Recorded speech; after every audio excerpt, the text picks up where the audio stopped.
High, আপনারা সবাই ভালো আছেন তো?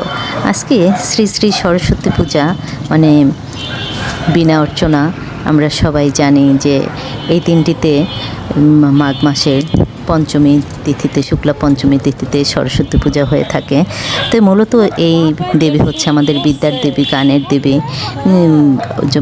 যে বাচ্চারা লেখাপড়া করে তাদের সবারই মানে দেবী। তো শুধু যে লেখাপড়া করে সে বাচ্চাদেরই তা না, মা সবার জন্যই। তো শুরুতে আমি দেখিয়ে দিচ্ছি, আমরা হেঁটে হেঁটে রোড পার হচ্ছি। সেটা হচ্ছে আমরা কমার্স কলেজে পূজা হচ্ছে।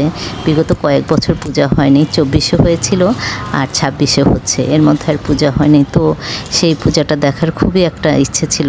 তো মা আশীর্বাদে আমরা সপরিবারে সেই কলেজে যাচ্ছি। আর তাছাড়া মেয়ে সেখানে পড়ে, তো আমাদের দেখে দেখে নিয়ে যাচ্ছে। কলেজটা এতটাই বড় যে বুঝতে পারছি না কোথা দিয়ে যাব, কোথা দিয়ে বের হব। তো যাই হোক, তো এর আগে অবশ্য আমার ছেলে মেয়ে এক আত্মীয়ের বাসায় দিয়েছে, পুষ্পাঞ্জলি দিয়েছে, দিয়ে তারপর কলেজে আমরা আসছি। তো কাছাকাছি থাকাতে আমরা হেঁটে হেঁটেই এসে পড়েছি। তো অডিটোরিয়ামের ভিতর পূজা হচ্ছে, দেখতেই পাচ্ছেন। আমি অডিটোরিয়ামটা একটু ঘুরে ঘুরে দেখাচ্ছি। তখনও লোকজন এসছে ঠিকই, কিন্তু পূজাটা একটু দেরি হচ্ছে বলে অনেক লোকজনই বাইরে ঘোরাফেরা করছে। তো আমরা যখন গেলাম তখন দেখি যে পুরোহিতে পূজাতে বসে পড়েছে এবং পূজা আরম্ভ হবে। তো এখানে আমরা উপরে যেয়ে বসলাম, আর আমার হাজব্যান্ড আর আমার ছেলে নিচে বসেছিল। তা আমি আর আমার মেয়ে যে উপরে বসলাম। বসার পরে আমি কলেজটা একটু ঘুরে ঘুরে দেখে দিচ্ছি। খুবই সুন্দর করে সাজানো হয়েছিল, দুই দিকেই প্রজেক্টর দেওয়া হয়েছিল। মানে কেউ বলতে পারবে না যে আমি ঠাকুর দর্শন করতে পারছি না, প্রজেক্টরের মাধ্যমে দেখা হয়ে যাচ্ছে। তো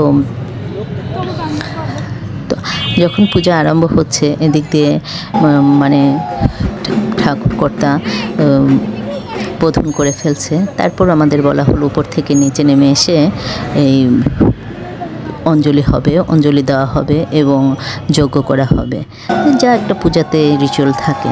তো অলরেডি উনি যজ্ঞ করার জন্য সব কিছু তৈরি করে ফেলেছে এবং অলরেডি যজ্ঞ শুরু হয়ে গেছে।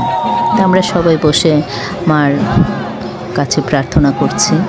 এরপর যজ্ঞ প্রায় যখন শেষ হওয়ার পথে, তখন আমাদের দেওয়া হবে অঞ্জলি।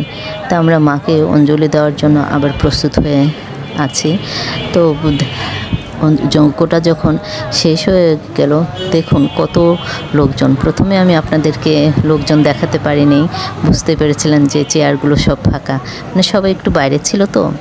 তো এখন যখন সবাই এসে পড়েছে, মানে অঞ্জলি শুরু হয়ে গেছে, তখন আমরা সবাই এসে বসলাম এবং যজ্ঞ শেষ হয়ে গেছে এবং অঞ্জলি নেওয়ার জন্য আমরা সবাই তৈরি হয়ে গেছি। তো অঞ্জলি যথারীতি আমাদের যখন শেষ হয়ে গেল, এরপর একটু রিচুয়াল থাকে, কলম দিয়ে আর একটা মন্ত্র পড়ার। সেই কলমটা আমাদের হাতে দেওয়া হয়ে গেছে। তা আমরা সেই কলম দিয়েও জাস্ট সেখানে কিছু মন্ত্র পড়ব। তো এগুলো সবগুলোই আমাদের পূজার রিচুয়ালের মধ্যে পড়ে আর কি, সরস্বতী পূজার রিচুয়ালে আছে। তো মাকে দেখতে খুবই সুন্দর লাগছিল, মাকে সাজানো হয়েছিল খুব সুন্দর করে। তারপর পূজা শেষ করে প্রসাদ নিয়ে আমরা যে বাসার উদ্দেশ্যে রওনা হয়ে গেলাম।